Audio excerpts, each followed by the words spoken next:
Right.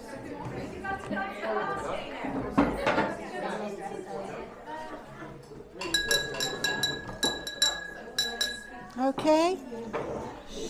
Okay.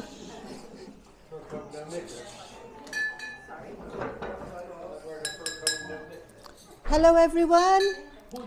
For those of you I haven't yet met, I'm Gaynor. And the first thing I would like to do is to welcome everyone and to thank you all for being here. It was a total surprise to be asked by Ian to be his best man, and a very great privilege.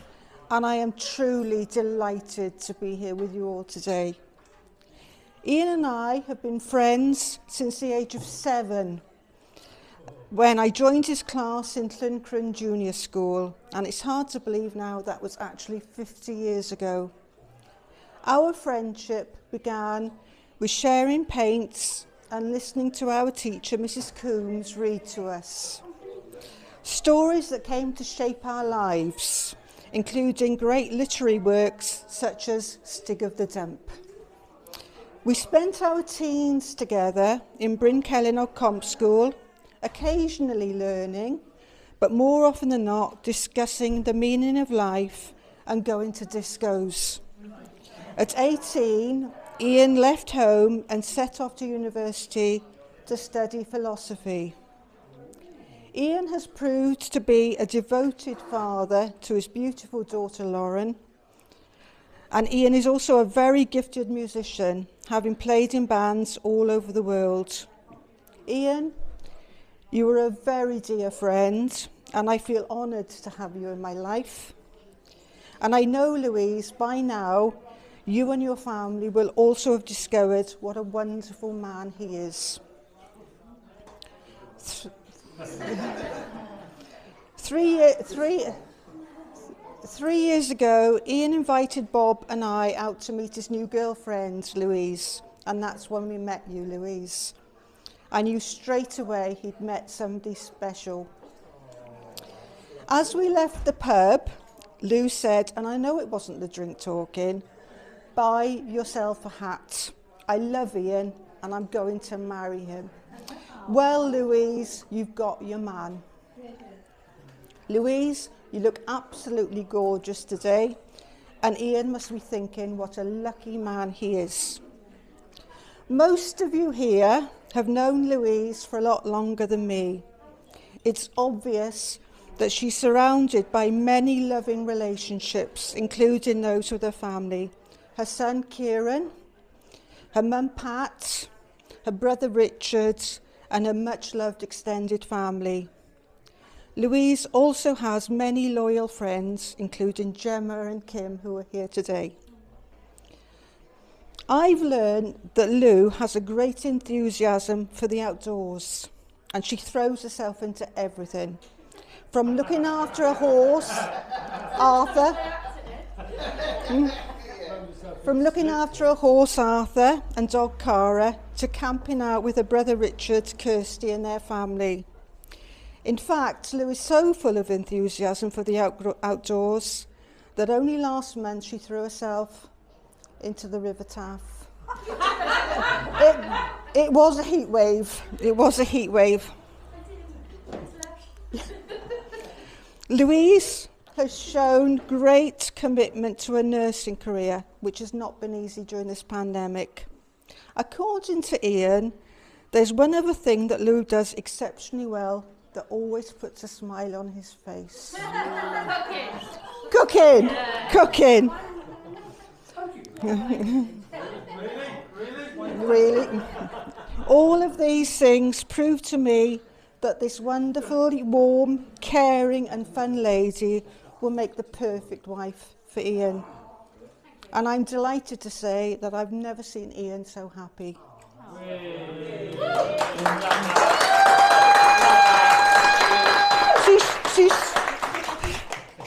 Ultimately, we're here for one reason.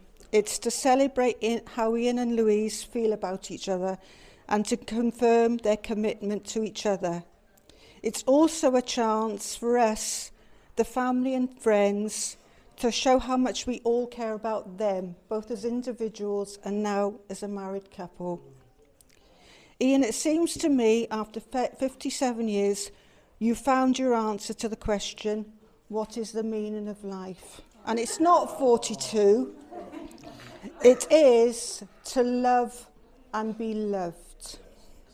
And how many of us are lucky enough to say they found someone who's worth 20p and a banana? On a second date, if you go to Hay on White, and I got in the car and he said, I got you a banana and 20p, and I was like, what? Banana? Oh, that's very kind. He said, well, there's 20p to go to the toilet in Hay on White, and I then got you a banana in case you're hungry. Practical.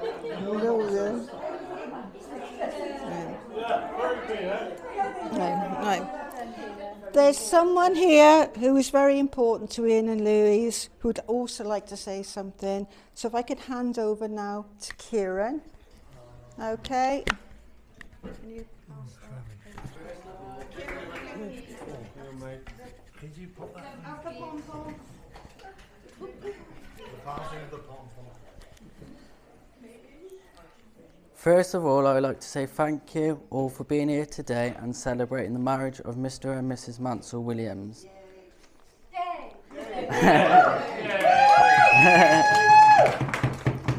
On behalf of Mum and Ian, I'd like to say a particular thank you to everyone who have organised this amazing wedding and those who have supported Mum and Ian over the last few years since they found happiness with each other.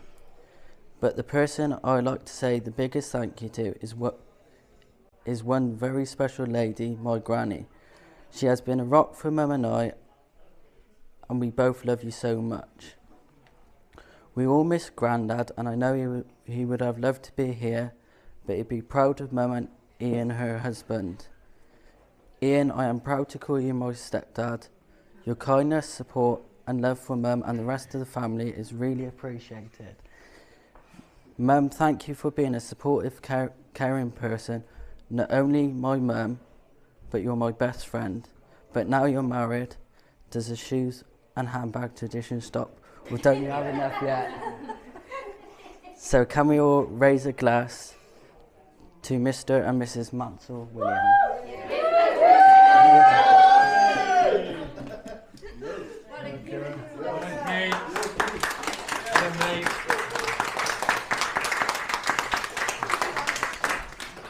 somebody else very, very special to Ian and Louise who would like to say something? Lauren.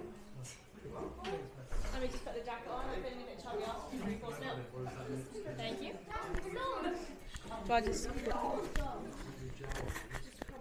So I was promised a speech, and I was like, yeah, of course I can write a speech. I have one condition. The condition is I can say this line, because I think it's hilarious, and Dad will understand. So I've known Ian for about 21 years now, and from my experience, he's a pretty good guy. I like him. And it's because he doesn't like it when I call him Ian, and that's why I like it, as you can see. I did write a speech, however, in the transit from Scotland to Wales, 11 hours I might add, I did lose it. I'm not going to lie to you. But I kind of know what I want to say, and I think it's better if it comes from the heart anyway. I've watched my dad grow up from he was always a good dad, but he was always quite immature, didn't know what he wanted. Let us not lie. Let us not lie. But he travelled the world, he met hundreds of people that influenced him so much. And I think no one more than Louise has done that in the best way possible. She's made him a better person.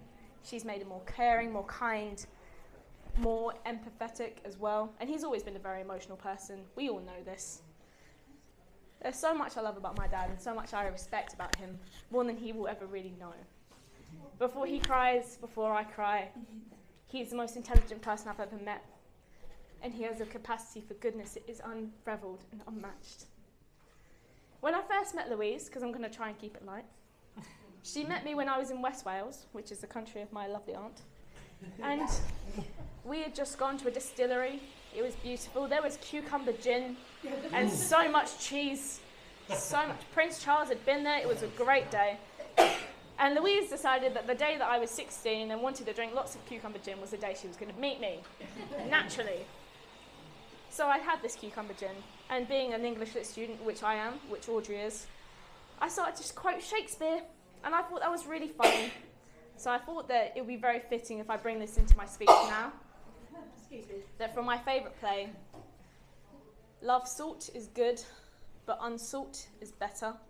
And you've sought the love of my lovely dad, but you've unsought the love of all of us, and that is just so much more. I can't revel Kieran, I can't revel Gaynor, because their speeches were so much better prepared. But you know how much I love you both, and you know how happy I am that you get to be a part of my life. Thank you.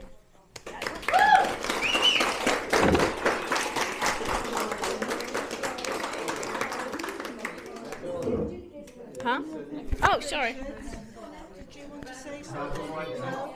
Right. Could you pass that to Ian? Wait, Ian.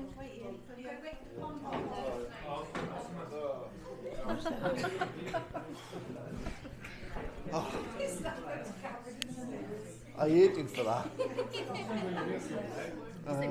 hate me, hate your wife, go just say thank you for the love speech, I'll go into mine in a minute.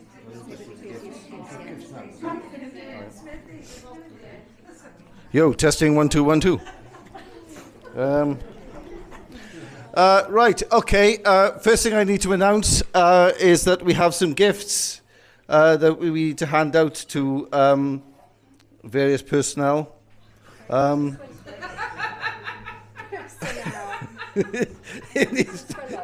Okay, so this is for Lauren. That's yours. Thank you. You called me that once more. That's for my mother. This is for Pat, Louise's mother. Thank you. Thank you very much. This is for your mother. This is for my mum. You go, mum. This is for you. Oh, thank you. That's all right. That's for Kieran. That's for Kieran. Looks like a bar of soap, doesn't it? Don't say anything, like, you know. No, it isn't. It isn't. It isn't. No. Oh. That's for Gaynor. Okay. Right. And this is for Gaynor. Keep it in. Thank you so much. Thank you. And that's a little something for Cherry. For all her help. Right. Today. I don't think I can get there, Cherry. I'll be honest, darling. Yeah, throw it, lob it. Lob it, mate. Can you hand that? Thank you very much, Cherry. Anything else? No, that's it. Right. And those are gifts for, you know, the various help that we received.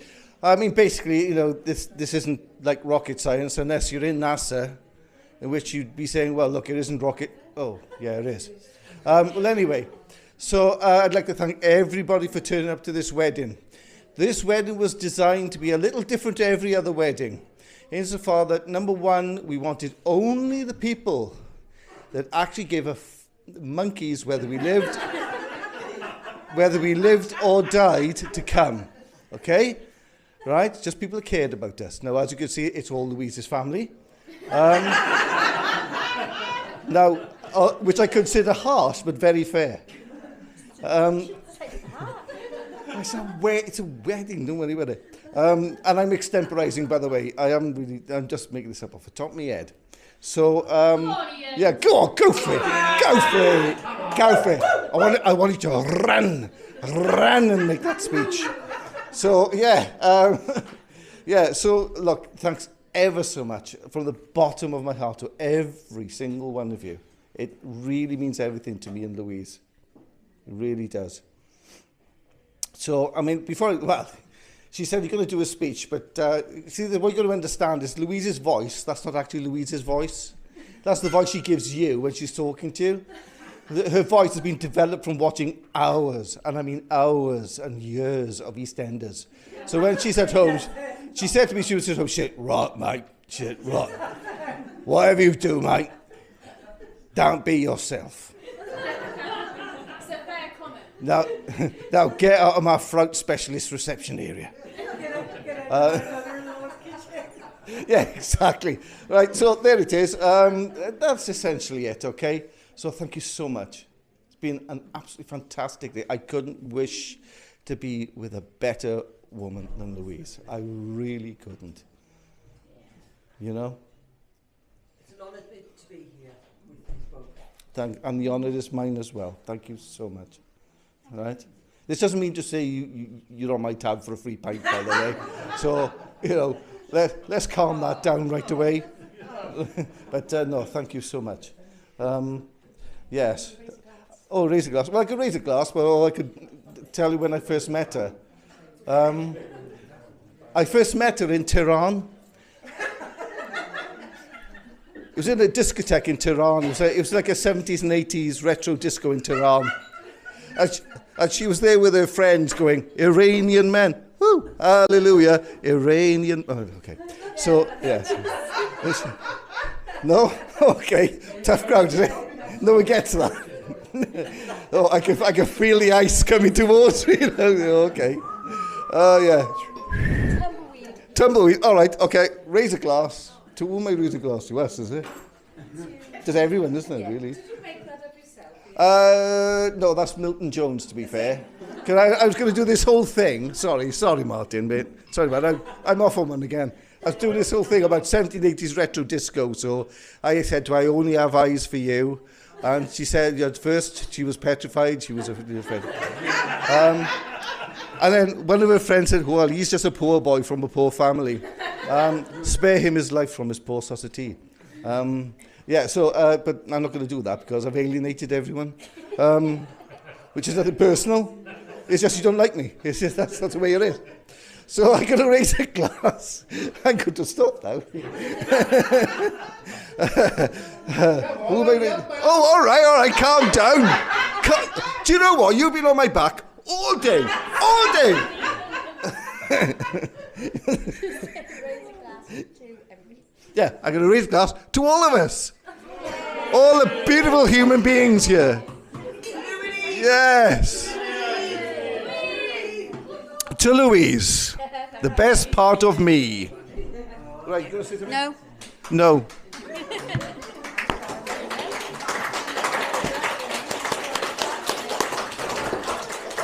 Hey, we need dessert now. We need some cake. Oh, dear.